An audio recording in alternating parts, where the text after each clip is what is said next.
L'information que je n'avais pas eue, il y a plusieurs informations que je n'avais pas eues, mais ça concernait les francs-maçons. Voilà, je m'explique.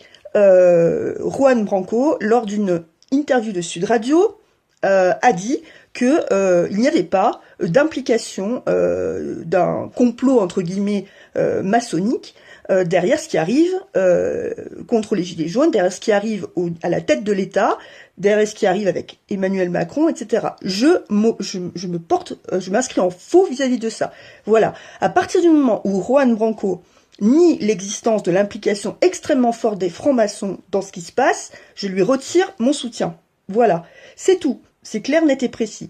Je n'avais pas cette information, je l'ai, je retire le soutien. Voilà, jusqu'à ce qu'éventuellement il s'explique ou quoi que ce soit. Pour moi, j'ai moi-même été confrontée, et donc je sais ce que je dis. Juan Branco n'est pas le seul à avoir été un insider, c'est-à-dire quelqu'un qui était à l'intérieur du système et qui en est sorti. Je suis dans ce cas également. Je sais ce que j'ai vu, je sais les preuves que j'ai. J'affirme haut et fort que les francs-maçons, ils noyautent toutes les institutions de ce pays. Il y a certainement des francs-maçons au bas de l'échelle, puisque c'est sous forme de strates, qui ne sont peut-être pas au courant de ce qui se passe en haut, mais à partir du moment où ça vient des francs-maçons et que tout le monde le sait, j'estime que ceux qui sont en bas de l'échelle n'ont pas à, asservir ceux qui sont en haut de l'échelle. Donc, pour moi, ils doivent sortir de ce système-là. Voilà. Alors, on me dit, oui, il y a des francs-maçons, très bien. Non. À partir du moment où ils restent francs-maçons avec ces gens-là à la tête, c'est qu'ils soutiennent ces gens-là et c'est qu'ils acceptent ce qu'ils font. Sinon, on part. Voilà, c'est tout. C'est comme un flic qui obéit à un ordre manifestement illégal. Voilà. Eh ben, il est responsable. C'est tout ce que je dis. Donc, j'affirme haut et fort, et il y a énormément de gens qui ont été victimes des francs-maçons dans ce pays, que c'est exactement le cas. Et que les gens comme Griveaux, Schiappa, Macron et d'autres, etc., qui n'avaient aucune expérience en matière de gouvernement, en matière de politique, etc., tous les députés LREM, etc., qui ont été castés et sont arrivés totalement par hasard, sans aucune expérience, c'est exactement le système de fonctionnement des francs-maçons. Ils ne sont pas sortis de nulle part, ils sont sortis d'un réseau. Et tout le monde le sait, on le dit pour d'autres hommes politiques. On le dit, je ne citerai pas les noms, vous le savez très bien. Voilà. Donc à partir du moment où on a quelqu'un qui vient se poser comme étant une figure des Gilets jaunes et qui affirme cela, qui refuse, ayant été lui-même dans le système comme Juan Branco, qui refuse d'admettre cette chose-là, on me dit qu'il n'en a pas parlé dans les deux versions de Crépuscule. J'estime que soit il en fait partie des francs-maçons, soit il refuse pour une raison qui est la sienne d'en faire état, mais je m'inscris en faux et je serai contre toute personne qui refuse ce qu'enfin on est en train de sortir, c'est-à-dire que c'est les francs-maçons qui sont à la tête de ce genre de choses, de ce genre de complot. C'est un complot contre les Français.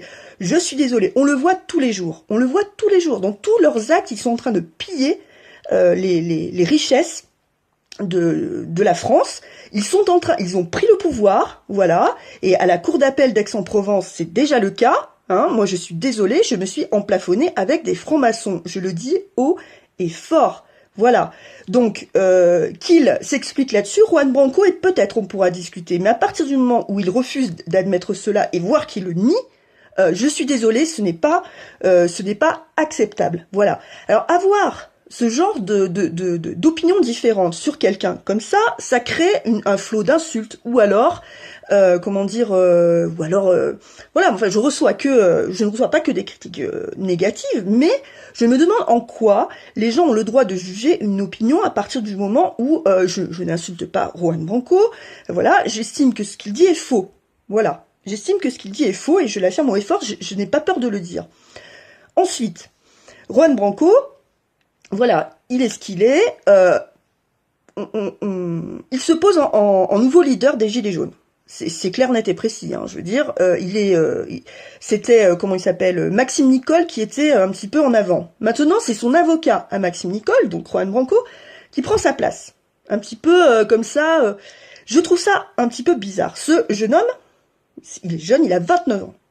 Donc voilà, j'ai des questions, je me pose des questions sur Juan Branco, je me pose des questions sur la raison pour laquelle il n'est jamais censuré, parce il envoie du lourd quand même. Je me pose des questions sur le fait d'avoir croisé Attali, dans son parcours, parce que pour moi, Jacques Attali, quand il veut mettre la main, parce qu'il a voulu mettre la main sur Juan Branco, il y arrive. Si Jacques Attali ne met pas la main sur Juan Branco n'existe plus, à mon avis, hein, dans son... Voilà. Moi, c'est tout ce que je dis. Hein. À mon avis, on ne dit pas non à Jacques Attali. Alors, qu'est-ce qui s'est passé? Moi, je veux savoir ça. Voilà. Je veux savoir ça. Parce que j'ai quand même l'impression qu'il s'explique là-dessus. Alors, j'ai quand même l'impression qu'Attali nous refait le coup de Macron. Parce que je vois réagir les gens à une sorte de culte du chef. Ce gars-là sort de nulle part parce qu'il n'était pas porte-parole des Gilets jaunes au départ. Il arrive comme ça. Il est accueilli sur tous les médias. Sur tous les médias mainstream, pratiquement. Hein. On le voit partout. Même chez Hanouna, hein, on le voit partout. Voilà, exactement comme comment elle s'appelait cette dame, Jacqueline Moreau au début. Hein, elle débarque de nulle part et elle est accueillie sur tous les plateaux. Alors que tous les autres, les youtubeurs, les gens etc., eux, on ne les contacte jamais parce qu'ils ont des questions un peu gênantes. On est un certain nombre. Il y a Verdi, il y en a plein des youtubeurs. Lui, il a table ouverte partout. Voilà. Lui, il sort de l'école normale supérieure, celle que Macron a ratée 2 ou 3 fois, me semble-t-il. Donc du même milieu. Quand même. Il a croisé Attali, qui a voulu lui mettre la main dessus, en essayant de diriger son journal, enfin en tout cas de le parrainer, etc. Voilà. Donc on a exactement, il a 29 ans. Et on a une masse de gens qui subitement ne voulaient pas de leader en tant que gilet jaune, le considèrent comme la 7e merveille du monde. C'est exactement comme ce qui s'est passé avec Macron. Moi, je ne fais juste qu'une chose, je vous préviens. Informez-vous avant de donner votre confiance à quelqu'un que vous ne connaissez pas, qui vient du même milieu qu'Emmanuel Macron, qui a croisé les mêmes personnes qui ont voulu le parrainer, et qui n'a que 29 ans. Voilà. Comment voulez-vous mettre votre avenir entre les mains d'un jeune homme de 29 ans? Vous l'avez déjà fait pour Macron, vous voyez le résultat. Voilà. À partir de là, moi je demande simplement aux gens de s'interroger. Et je demande à Juan Branco peut-être d'expliquer comment ça se fait qu'il a ce traitement de faveur vis-à-vis des médias. Je me pose quand même sérieusement la question. On voit légèrement BFM qui est en train de tourner sa veste sur un certain nombre de sujets vis-à-vis des Gilets jaunes, et on voit arriver Juan Branco comme ça, un peu comme un sauveur, voilà. Et je vois les gens se faire avoir une nouvelle fois par ce système, pas forcément par Juan Branco, par la façon dont il est amené par les médias, par la façon dont il est amené par les gens. Vous ne vouliez pas du culte du chef, vous recommencez. Voilà, vous recommencez parce que vous avez peur. Vous avez peur, en fait, en réalité, de reprendre vous-même entre vos mains votre destin. Mais moi, si je devais confier mon destin entre les mains de quelqu'un, ça serait certainement pas entre les mains de quelqu'un qui ne vous ressemble pas et qui vient exactement du même milieu que Emmanuel Macron et qui ne le cache pas. Voilà, je prendrais quelqu'un qui vient de chez vous. Vous vous êtes battus, les Gilets jaunes, vous vous êtes battus pour récupérer la démocratie et vous laissez au dernier moment quelqu'un qui vient du même milieu que Emmanuel Macron, finalement, vous prendre le leadership, alors que vous vouliez un leadership, on va dire, global, etc. Qu'est-ce que c'est que cette façon de faire? Voilà. Ce n'est pas Juan Branco en lui-même, c'est le système qui le met là où il est, tout de même. Ouvrez les yeux. Ouvrez les yeux. Voilà. Depuis quand un avocat prend la place du porte-parole des Gilets jaunes? Son avocat est là pour le servir, Maxime Nicole, et non pas l'inverse. Qu'est-ce qui se passe? Je voudrais savoir. Voilà.